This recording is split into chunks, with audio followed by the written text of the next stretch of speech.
Hey friends, welcome back. Currently, the monsoon season is in full swing. In today's video, we will prepare an Ayurvedic herbal drink that will boost our immunity and also help us loosen belly fat.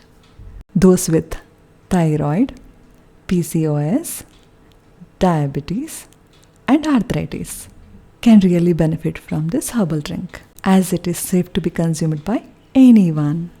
It takes only 4 ingredients to prepare this healthy drink: turmeric powder, honey, lemon juice, and a glass of warm water.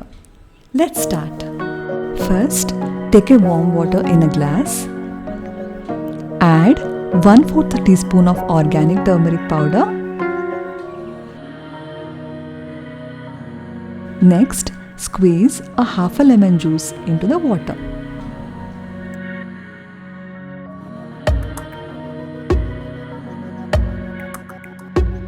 Followed by a teaspoon of honey. Give it a good mix.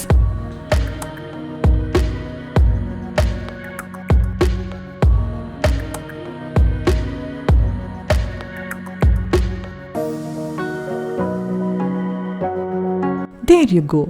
Your turmeric drink is now ready. And you can drink it every morning on an empty stomach to achieve the best results. If you like this video, please like, share and subscribe. Let's meet in our next video. Until then, take care.